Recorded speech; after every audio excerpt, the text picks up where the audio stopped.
Superpower community, how is it going? Hero Mentor here with my good friend, my good pal, HoarderGamer. But we're not alone. This is our first video conversation for Superpower in over 2 years. So we want to welcome our first super guest to do a video in 2 years. Welcome back, Sébastien. How are you doing? Thank you.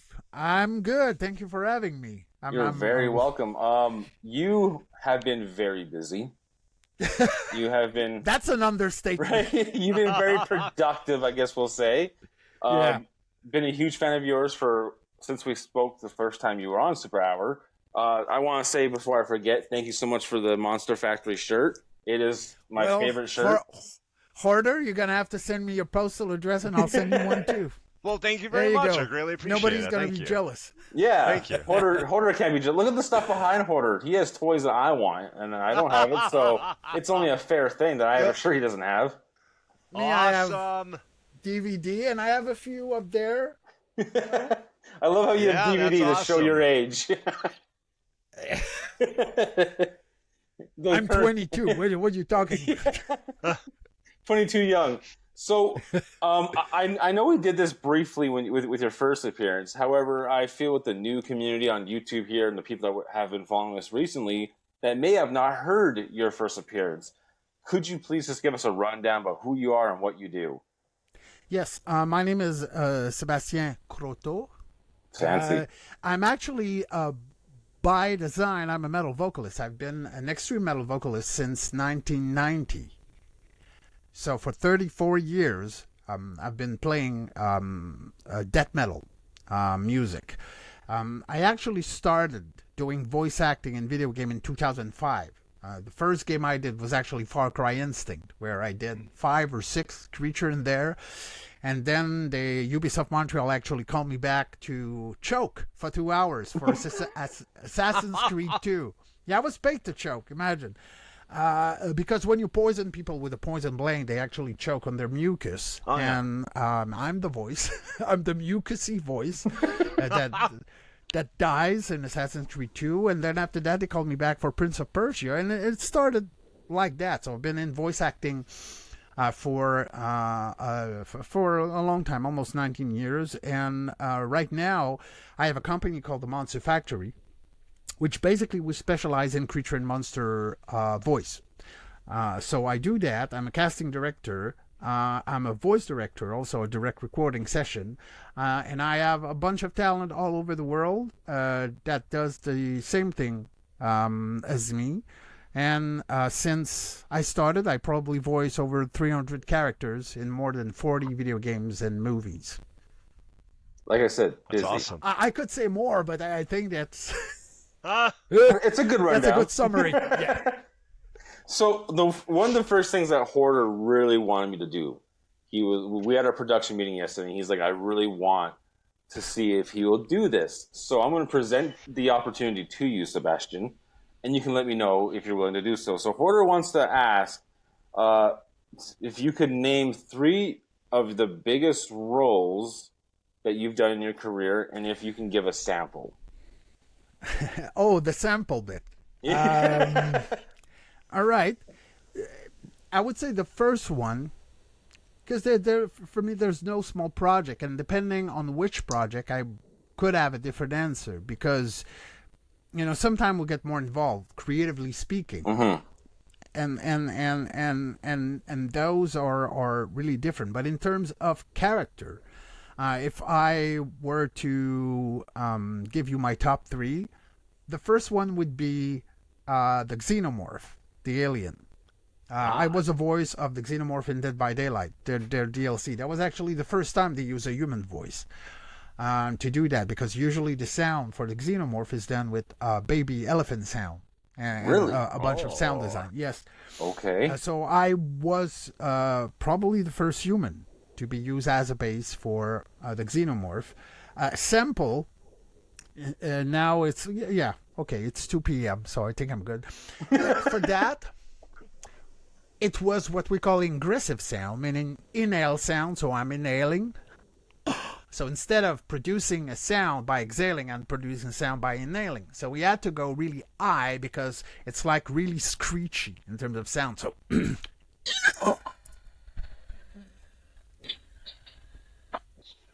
So that would be Cool. the sample for the Xenomorph because it was really high up there. Another one was, of course, the Hulk in Marvel Guardian of the Galaxy. Like in terms of, being the voice, even briefly, because we don't see him in the game. We just hear him. Because at some point the characters are passing into different portals, and you can hear different dimensions. I was confused at first. Now, memory is coming back. Yep. And at some point you can actually hear like Hulk smash. So that was another one, and in terms of character, I would have to say the one that we announced yesterday, the Wendigo in Until Dawn. Like, he's so iconic. So many people have not so fond memory of him. Yes. Because he's scary as hell in the game and is so iconic. This one was also aggressive sound, so inhale, but like more mid-range in terms of voices that we had to do. So yeah, that would be my top 3 character. Game, if you were to ask him which project, that would be different because it depends on sometime how much, again, how much involved we are, right? Because sometime company called me and they're like, hey, we need zombies next week. And I'm like, yeah, fine. But sometime we get to participate more to the sound creation aspect of creature. So those for me are always the more fun because I'm a creative. I create by passion, but I have to manage by default because, it's my company. But when we're more involved, artistically speaking, this is where we have the most fun because we get to explore a bunch of stuff. Wow. So that's awesome. As you can see, Hoarder was smiling when you did the Wendigo.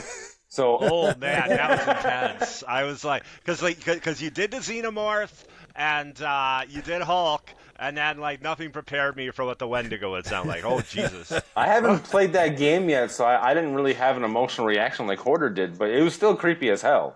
Well, I played the original 6 times. I got most of the endings because there's multiple endings depending on who lives and who survives.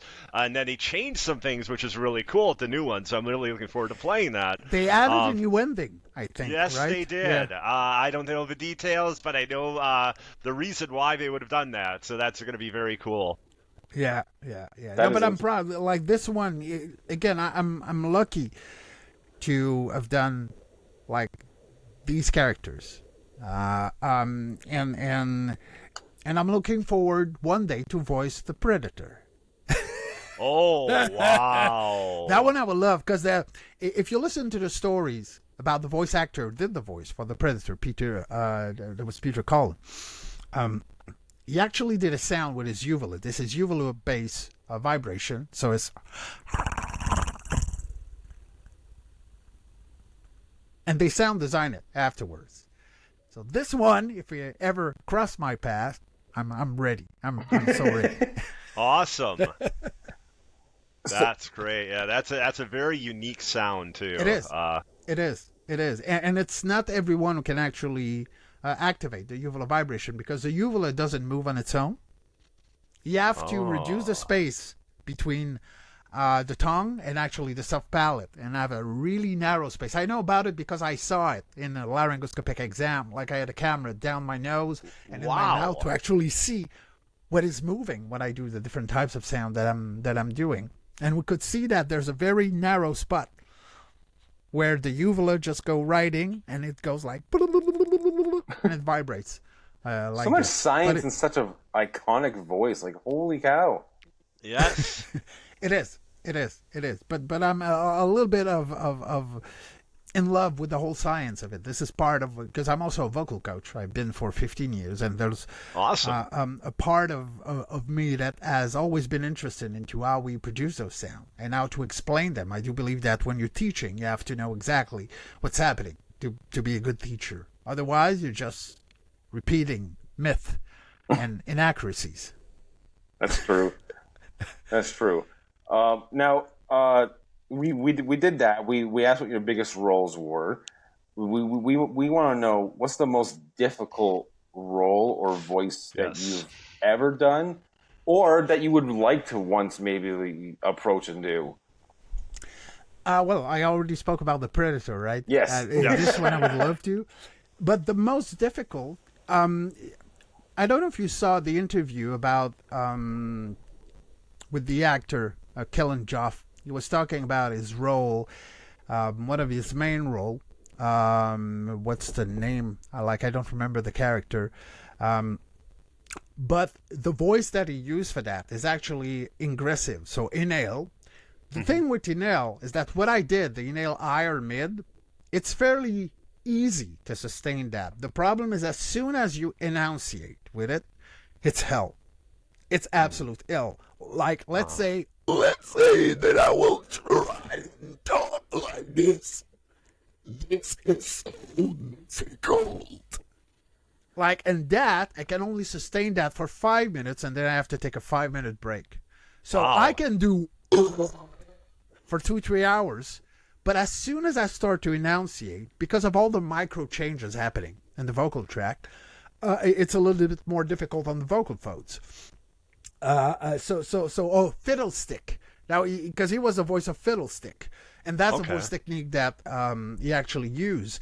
So this one I've done a recording session recently for a project that I cannot talk about, but I used that voice, and that was really difficult. Again, I could do it for 5 minutes, and then I had to stop for 5 minutes, and then I only lasted an hour, which is unusual for me because I can most of a recording session or minimum 3 hours, sometimes 4 hours, so I can sustain most of the voice technique for that duration of time. But for this, I could only do it for 1 hour, and I was exhausted. That was brutal on my voice. Now, our voice directors, are they like pretty cool about like understanding the limitations there and letting you have the breaks and everything? Or are they okay? I didn't know how that'd be because I figured sometimes you might get a voice director. Obviously, I don't want you to name names or anything that may not be as seasoned, and maybe they're more difficult to work with. I didn't know. No, as soon as you brandish the card of vocal health, they usually listen. Okay, cool. I don't think I have encountered a voice director who were like, no, you have to record like everything in that order, because one of the things that happens, even me, I'm doing voice direction, and I always make sure that when I work with voice talent, I start with the easiest sound first, the least amount of projection, right? And then as we go forward into the recording session, then we augment the intensity of the sound that the voice talent will have to do. So that means that it's only with the last 45, 30 minutes sometime that the voice talent's going to have to do the more projected stuff, right?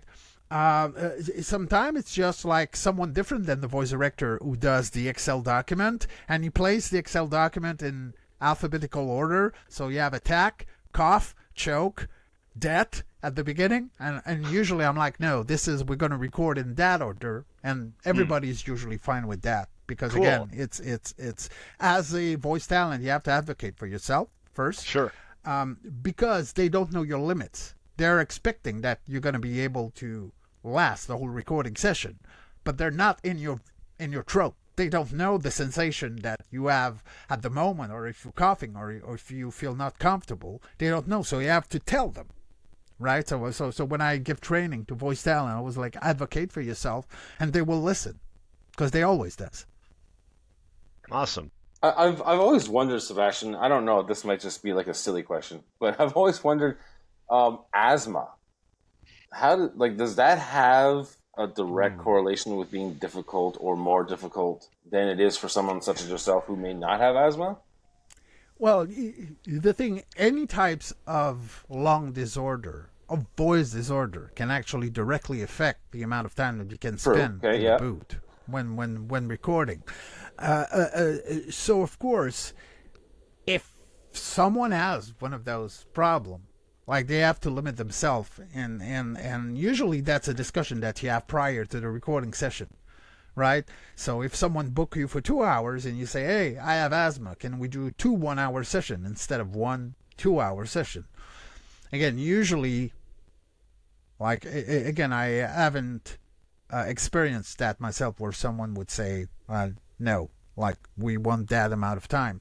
But of course it's going to affect your performance because it's a limitation. Like we're talking about voice acting here, not throwing, throwing stuff in the Olympic. We're talking about something that is directly affect your capacity to do voices, right? So yeah, it's gonna affect yourself. I have an odd question, real quick though. So I studied voiceover, basically for commercials and things like that. Oh, that's actually. where your beautiful voice is coming from. Well, thank you very much. He has such a That's very huggable kind voice, of you. right? You just want to hug his voice. That's very kind of you. Thank you. But like one of the things, I do have a disability. I can't stand for long periods of time. Is that going to be a huge difficulty? Because I know that a lot of times they want you to stand when you're doing voiceover because of some difference between. For me, sometime, when I have a lot of energy, I don't mind recording because I'm very physical.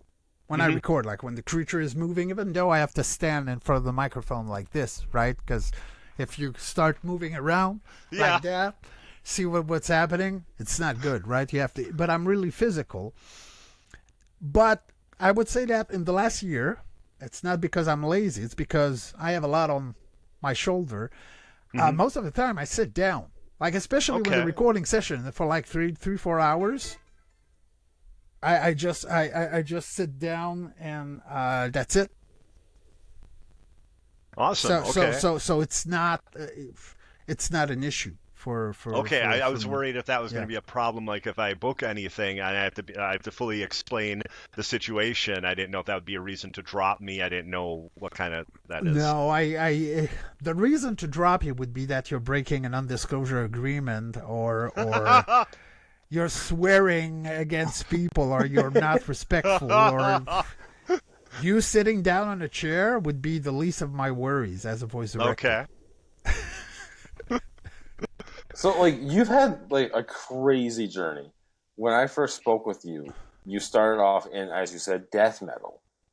A lot of people may be wondering, how the hell did you go from death metal to voice acting and voice directing? Because that seems like a big, massive jump. So if you can just talk about that for a little bit. Yeah.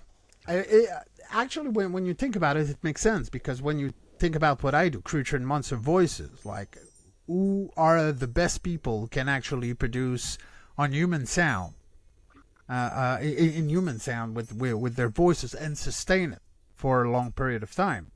Rock and metal vocalists, like there's no equivalent in the voiceover world.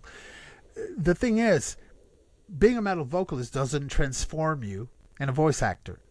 You need to train for that. It's like as much as, being a voice actor doesn't make you a screamer, right? You need to train. It's not because you have a voice that you can scream with it for a long duration of time. You can surely scream, but to sustain that is different. It takes training. So that's the same. But I didn't get any training when I started. I went right into it, just with my own imagination, imagining like what should be the sound of an attack, what should be the sound of breathing for this. So I've learned by doing it, mostly. And I guess I was lucky in the sense that I had a friend of mine who knew about what I was doing, who started to work for Ubisoft Montreal. He's the one actually who gave my name to the audio director there for Far Cry Instinct. But it took a while before, for me, that thing was something else than a hobby, right? Because when you have a contract once every 2 years, once a year, like it's cool. But it's not, you don't envision yourself as, this could be a serious job, right? You have to be a little crazy to think about that. Someone can actually make a living out of doing creature and monster voices for movies and video game like that. It's something very rare because the market for that is so niche. Like probably 0.5% of all the game being done have a human doing creature and monster sound. But at some point, and naturally, I had more and more people doing that with me because, of course, the video game company wanted different voice texture. But, of course, depending on the character, like female character, they needed female voice actress to do that. So at some point, like even before I started the company, like we were already 20 people in the Monster Factory in Montreal. But it's really with the game Marvel Guardian of the Galaxy that I wanted to expand the number of people, basically because I remember when we were working on the game, I asked them a question. Because we've been recording stuff in English, like we did some of the alien languages. So in Alien, you don't need localization for that, right? It's an alien. You don't need to localize that in German or in Italian. It's alien, right? And it stays alien whatever the amount of copying you are selling. But for localization, since we did a bunch of stuff in English, I was like, hey, what are you going to do for the other languages? And they were like, oh, we already started the casting process. And I was like, okay, so I never got back to them about that. But when the game was released, I listened to some of the other version in different languages. And I'm going to give you an example. Let's say that one of the character that I had to voice in English was speaking. He was speaking like this, right? So it's very alienish in terms of voice. And I listened to the other version, and that was not it. That was regular voiceover. Huh. And I was like, okay, so maybe I need people who can deliver the same type of voice, but in different languages. And this is where I started to really expand into different countries to have, just if I need to have more people doing that. And who could be able to do it in a different language, right? Because it's for me, being consistent, whatever languages you are doing, is an important thing, especially with those types of voices. So I was like, hey, I need to have like a little bit more people, But again, if you just look at the fact that metal vocalists and rock singers are able to produce vocal distortion, and I've been training for that. Actually, that's the only thing we're good at. Doing weird sound. And if I go even further back, like I remember when I was a kid, and when I was listening to cartoon, my favorite ones were the villains, because they had the most interesting voice. If you're like, of course, Cookie Monster was not a villain, sure. But his voice, C is for Cookie, that's good enough for me. C. It's actually is using ventricular folds in the vocal track, which is something that we can use for throat singing or death metal.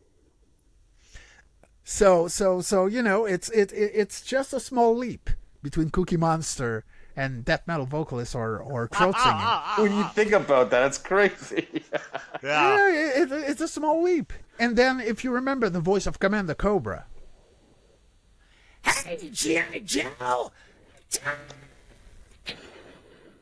Awesome. Like, he was a Cobra black Commander. metal vocalist. Like, he was a hemo or high-pitched, metal stuff that he was doing. So those for me were the most interesting. So although, I didn't want to lose any friends, so publicly I was rooting for the heroes, but secretly, like, I loved all the villains because of their voices. So it goes far back. Like, my interest for that, like, it's been there since I was a kid.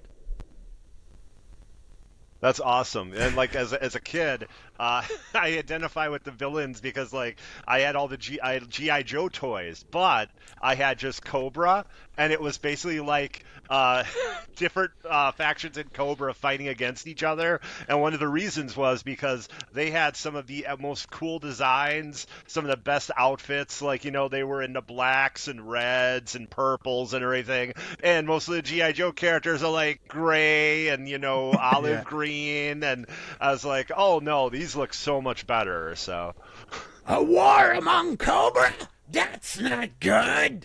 I can definitely agree. Like, I always loved the monster voices growing up, like creatures like Venom and just like the sadistic, creepy voices. I've always been more attracted to those as well. Well, think about Gollum. Think about the orc and the goblin voices in Lord of the Ring.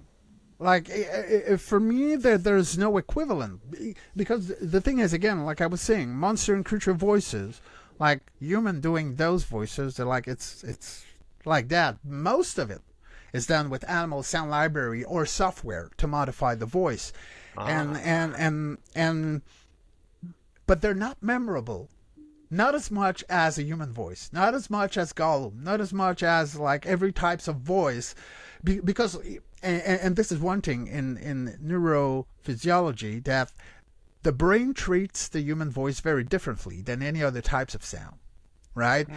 And it's kind of the uncanny valley when the brains recognize a human voice, but you can say it's a human voice because you're like, no, it's not a human voice. Like it can be possible. I cannot comprehend that this is a human voice, but your brains tell you, right, it's a human voice. I'm treating it as a human sound because I know it's coming from a human, but you're like, no, it can't be, right?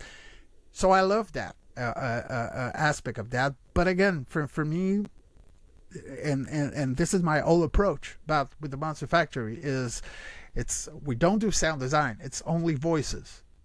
So we have to be able to do the sound ourselves, or not where sometimes we use, like, of course we use PVC tubes, we use water, we use different types of stuff, but very rarely do we have to use sound design. And of course, most of the time it's not in our control. You know, we do the voice, we send them as is, and if they want to down pitch it, left, right, whatever, put whatever different kind of effect in it, you don't have a say, and it's fine. So sometimes they do add sound design, but it's not something that was there to begin with, right? But most of the time they're not adding much because it's already scary. It's always like for me, I always find it fascinating when voice actors and individuals of yourself, where you can just go from one voice type to another, like to go from the Incredible Hulk to Man-Bat. It's just like the range is crazy on how you can do that, and I can only imagine how much training that you went through, because you said you were self-taught, like how you were able to be like 35 years of training. 35 years. Like, you don't need to train that amount of time to actually be good at it, but to make it sustainable. That's the key, is sustainability. You know, imagine, like, how many stories did you hear about voice actors and voice actresses losing their voice in a recording session, not being able to complete it because of, you know, projected sound, screaming, or zombie voices that they had to do. There's hundreds, if not more, of those stories out there. Being able to do that consistently for 30-something years while maintaining your vocal health is nothing short of a miracle. Agreed. But again, you need to train for that, and you need to keep training. You know, the key is in the training and how much training. And of course, you know, vocal health is not just related to the vocal folds, right? It's much more complex than that. It's like saying, you know, if I'm tired, it's going to impact my voice. If I smoke, it's going to impact my voice. If I drink, it's going to impact my voice. So it goes beyond just the two little vocal folds that we have in the vocal tract, right? We use our whole body. Our body is the tool. It's not only like the vocal folds or other structure in the vocal tract that we use to create the sound. So I was always careful about myself, you know, eating well, sleeping well, hydrate as much as possible, drinking water. So that's also part of the equation, right? I'm not abusing substances or any other stuff like that. For me, that's a key to longevity in terms of your vocal health. But you know, if you look at my colleagues that I work with, they've been doing that for 10, 15, 20, 25 years without any problem. Sometimes, of course, yeah, we do develop vocal dysphonia, but small one. Sometimes a little nods or micro nods, but usually with vocal rest, it tends to fade away. But most people can actually sustain that. But the key, again, is the training. It's not by avoiding it that you're going to be good at it. Like, even lazy people have to practice laziness to be good at it. Right? That's so true. So because they're different approach. about extreme voices, especially in voice acting. One of them is don't do it, right? Or if you have to do it as less as possible. That's one approach. My approach is, well, if you want to get comfortable with it, you have to do it. It's not by avoiding it that you're going to be good at it, or you're going to be comfortable with it, or you're going to have the stamina or the capacity to sustain a 2 or 3 hour recording session. You know? It's true, because like last night my son had a football game and I was doing a lot of cheering, and I came home and I'm like, how the hell does Sebastian do this for hours on end? I'm gassed. My voice is cracking. I'm like, I gotta do more training. I gotta watch more Sebastian videos and learn how to feel the cheer for a longer period of time. And you know the crazy thing is, I get more tired from talking than I get tired from screaming.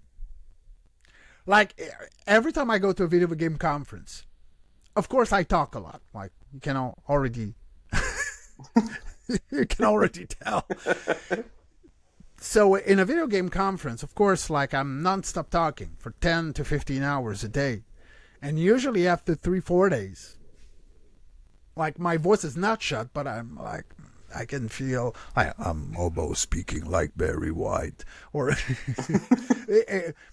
but I don't get that from screaming or for producing other sound. I get that from talking. So talking for me is more tiring than screaming.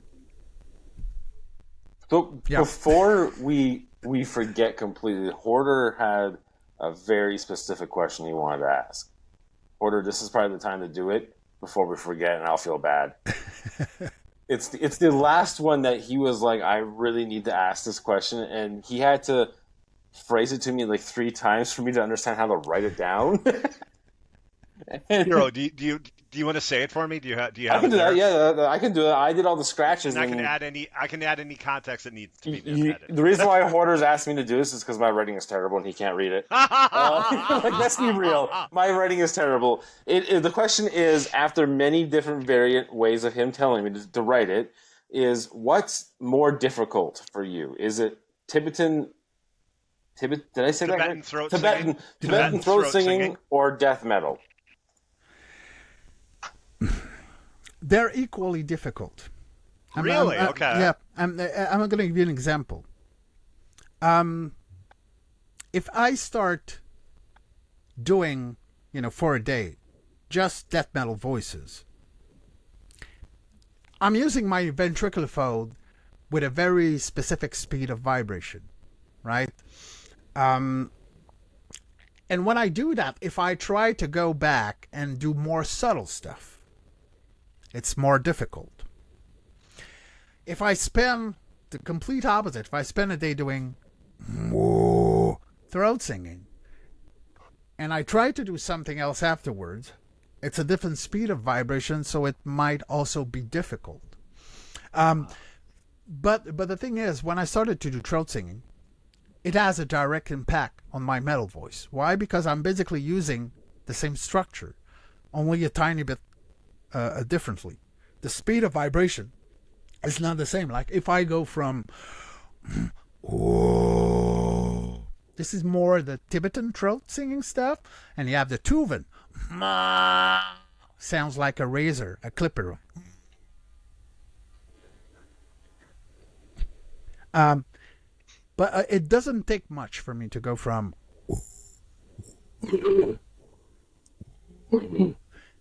but the speed of vibration is different. Most of the other element of vocal track stays in the same position. But the major difference is that, and that's the amazing thing. I went to a doctor in 1997 with one Tibetan monk, one Inuit throat singer, and we were 2 death metal vocalists. And back then we didn't know how we were producing the sound. And we got the camera. Back then in 97, it was like huge camera. You needed to get down there. That was not comfortable at all. And this is where I saw for the first time that what they were doing and what I was doing was fairly similar. Like the major difference was the speed of vibration. And it got me thinking, because up until then, I thought that metal vocalists have actually invented something, like death metal vocalists, like we have invented something.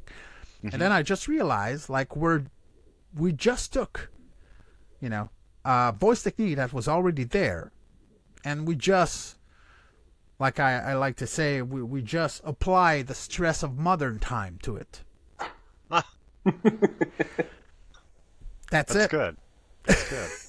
That's it. And I was like, okay, no, we come from a long line of vocal tradition, and we took one of them, and then we increase the speed of vibration. We increase the level a tiny bit, the level of difficulty. But this is why, like, most metal vocalists are actually really good throat singers.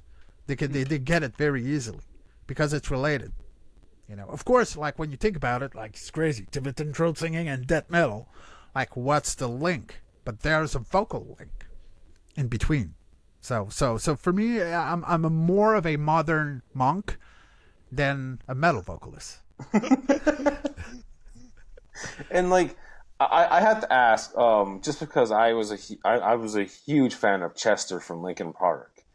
So is there any current or former, like, performers that you are just so impressed with their abilities? Like, I love Chester's screaming and how he's able to go from screaming to melody. Another one was Howard from the Killswitch Engage. He was also really good too. So is there anyone else that you'd like to mention that you look up to or find inspiration from? Oh, there's a bunch. Currently, I would say that Will Ramos from Lorna Shore is quite impressive. The range and the different types of voices that he can do is just wow. He's a beast. But one that I always love was Chuck Schuldiner, the singer of the band Death. Mostly not only because of its unique voice, but because of what he was singing about. Like most metal band, or especially death metal band, we talk about dismembered bodies and horror stuff. It's like a short horror movie, only with song and lyrics. But for me, he was one of the first singers to talk about, politics, to talk about wisdom, to talk about, the human mind, to talk about a lot of different things. And for me, that was high opening in the sense that I only thought that I could, sing horror stuff when I do death metal. Like I only thought that I could talk about horrible stuff. And it made me realize that there's so much more to it. I could sing about butterflies, even though it would be, kind of crazy. But that's the thing. Like, we have limited ourselves to being the voice of horror and tragedy and the voice of rebellion. Like, I want to rebel against everything, and this is my way to do it. But the thing is, we can sing about a lot of different things with that kind of voice. And this is one singer who made me realize that. So we will always have, like, even like his voice was amazing. Like, he will always have he had a huge impact on myself and even the way that I think about metal today. Awesome. I deeply got into industrial because of politics, actually. So, like, KMFDM, Skinny Puppy Ministry specifically. I don't know it's any like bands. It's like when Skinny Puppy's Canadian. You should be ashamed. I've never heard of that band. I feel like I'm like an outcast. I asked a specific question, and now it's like I'm outcasted. It's like, nope, I don't know any of these answers. I don't know any of these bands. I'm done. Oh, geez. Skinny Puppies. Never. I'll look at that. Never heard of them. Yeah. I know the name, but I don't remember the music, unfortunately. Man, we are failing as Canadians right now. If Skinny Puppies ever watches this, we apologize as Canadians sincerely. Well, we know Shania Twain and Celine Dion. That should be enough. And Ryan, that's all we need. Nickelback. Sebastian, Hero did not know Tegan and Sarah. That's a pretty big Canadian I did not artist. know of them. I was not familiar. Rush. I love Rush. Yes. Love Rush. Rush is a great time. Rush is a great. Trust me, my Canadian music goes past Avril Lavigne and Nickelback and Justin Bieber. Like there's Rush. So before we wrap up, one thing we really want to give you time to talk about is things that you have upcoming or things that have been recently announced that you can speak about. Is there anything you'd like to talk about there? Well, as people might not know about that, but in the video game industry, there's heavy non-disclosure agreement. So projects that are not yet released, that's the kind of thing that it's a huge no-no. But like if I look in the last 2 months, I did some Quarren and Trandoshan in Star Wars Outlaw, which, in terms of franchise, that's huge. Because awesome. the question at the beginning was in terms of character, right? But in terms of franchise, my answer would have been different. My answer would have been it's Star Wars. And then right after Guardian of the Galaxy because it's Marvel, right? So I did voice Trandoshan and Quarren in Star Wars Outlaw, which was amazing because I had to read a script in Huttese, Oh, wow. Yeah. I don't remember the exact line, but I do remember that I had to say the word Jabba. Jabba! Kuda biuda Jabba! That was absolutely amazing. And I had a Huttese coach that was there, an amazing Huttese coach. Like, he was there to just give me the pronunciation for the Huttese script. That was amazing. So that's one. We also announced, without giving too much detail, but they announced it. We did some voices for South of Midnight, a game by Compulsion Game in Montreal, from Xbox. We also announced our participation into Eternal Strand, a game from the company Yellow Brick from Montreal. And yesterday I actually announced, where I talked about it at the beginning, our involvement in the creature vocalization for the Wendigo in the remake of Until Dawn. So me and my colleague Vicky Boyer, because there's a female Wendigo and there's a male Wendigo, right? So I'm the voice for the male Wendigo and she's the voice for the female Wendigo. So that's about it. That's about what I can talk about for now. When you, I just wanted to clarify something. When you said that you have NDAs about games that have released, does that mean like trailers, announcement, or like full release of the game? Like full release. Okay. In rare occasion, like Eternal Strand is not released, South of Midnight is not released, but they put out a video. Okay. About us. That's how much I can talk about it. So, like... I saw the video on Twitter. It was very cool. So we are, we're there doing some stuff. I cannot go into the details. That's a major thing. But most of the time we have to wait until the game is released to talk about it. Gotcha. Rarely, but sometimes it happens that they are taking the first step into giving our names as a contributor to the game. So of course, when this is possible, I say, they did it. They talked about it, not me. They talked about it. So I can act, of course, always checking with the company. It's not because they talk about it that you are automatically, like, I always check to make sure that I can share the stuff. But usually the amount of thing you can talk about prior to release is absolutely limited. It makes sense. I just wanted to clarify that, because if a game releases a trailer, some of the community be like, "Oh, I can approach the actors," and they're like, well, it's only a trailer. We can't really."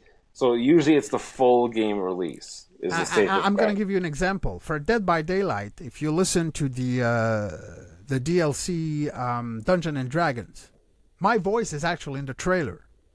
Oh wow. Okay. But when the trailer was released, I didn't talk about it. I waited until the game was released to say, hey, by the way, my voice was in the trailer. Sometimes they allow you, sometimes they don't. But in this case, I think I just didn't ask. Like, I'm fairly prudent with the stuff. Because I've heard so many horror stories with NDA with actors and actresses who are no longer working for those games. And I don't want that to happen. They're like, this is actually the worst thing that you can do as a voice talent, like to break an NDA. Mm-hmm.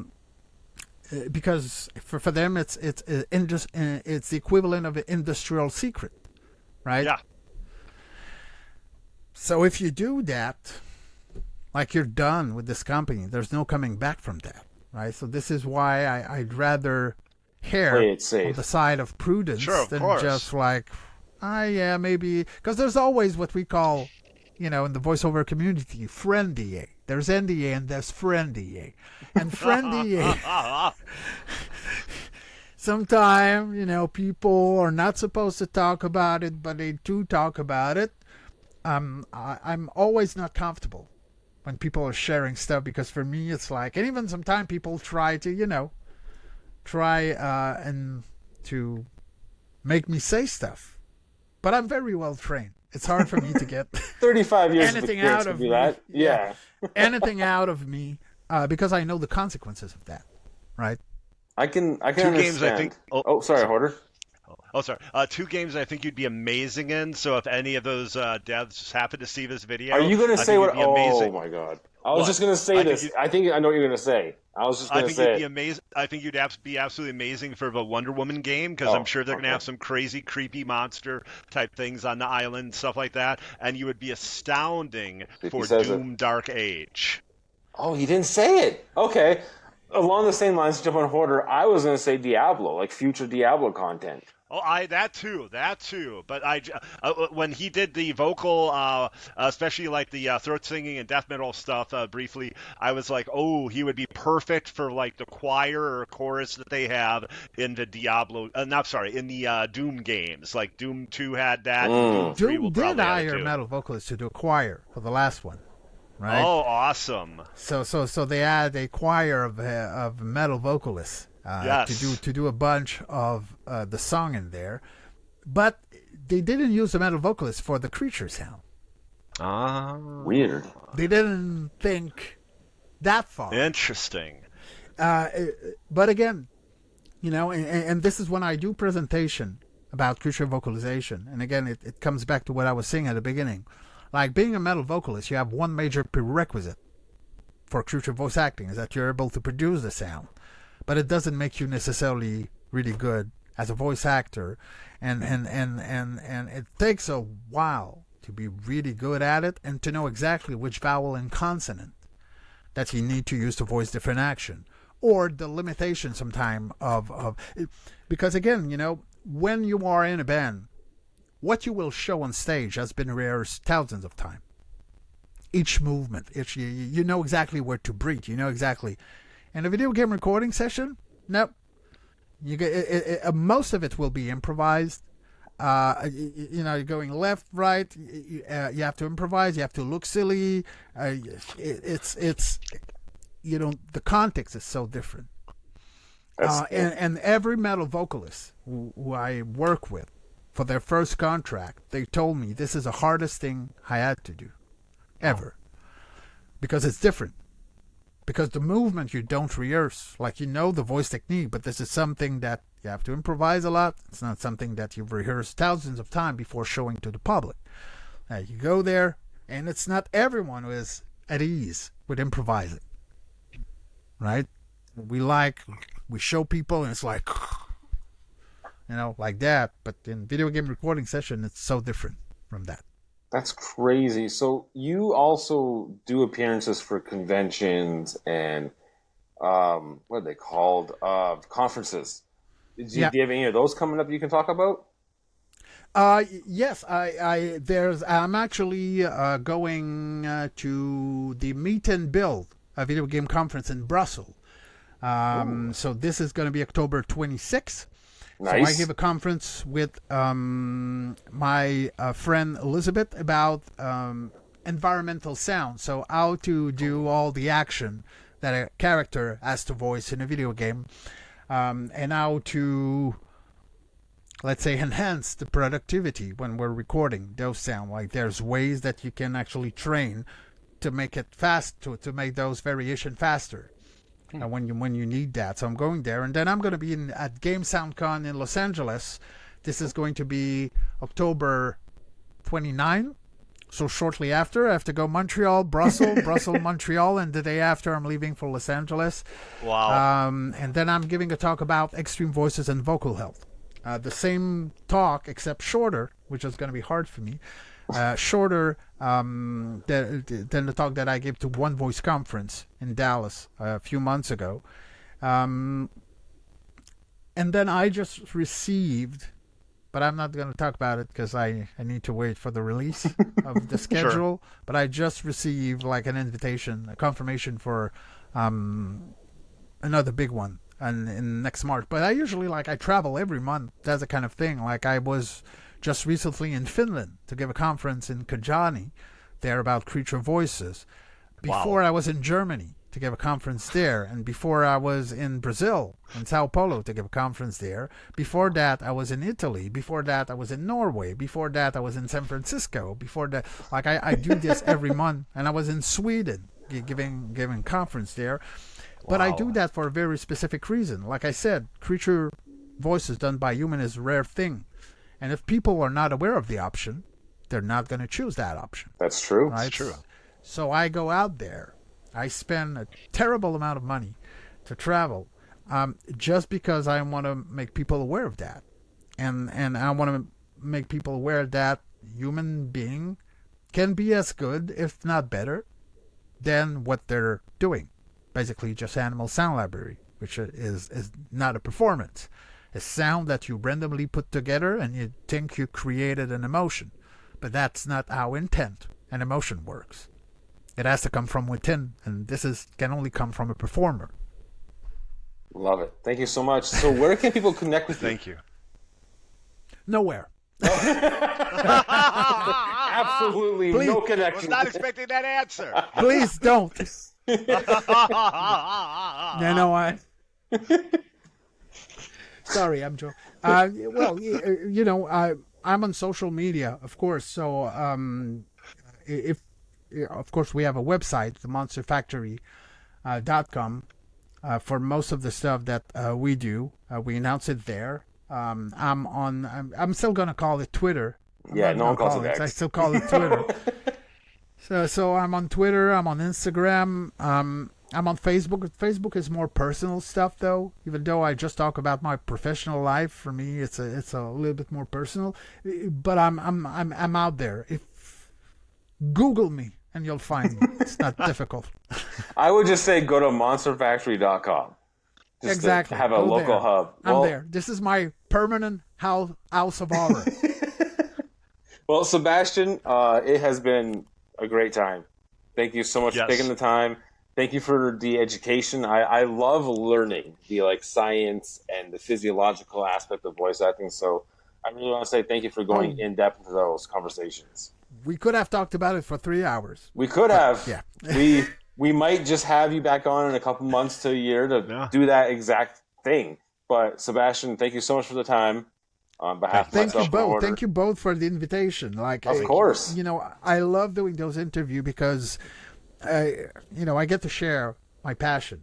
Because now my passion has become my job, which is not always the case for everyone. That's the dream. I count myself lucky to be able to be so passionate about this thing, and to have people like you who are giving me the opportunity to share this passion with a bunch of other people. That's our passion. I appreciate both of you as much. And so what you're doing is so incredibly important right now, too, with the rise of AI and everything. Being out there and let them know the human voice can do all of this. This is what the human voice can do. And getting that message out there is phenomenal. Well, I think I do my fair share of publicity for the capacity of the human voice. Yes, you do. I agree. Definitely.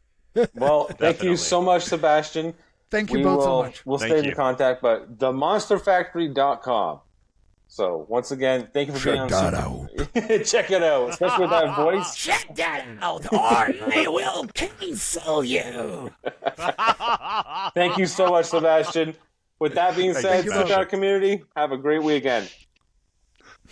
Bye-bye.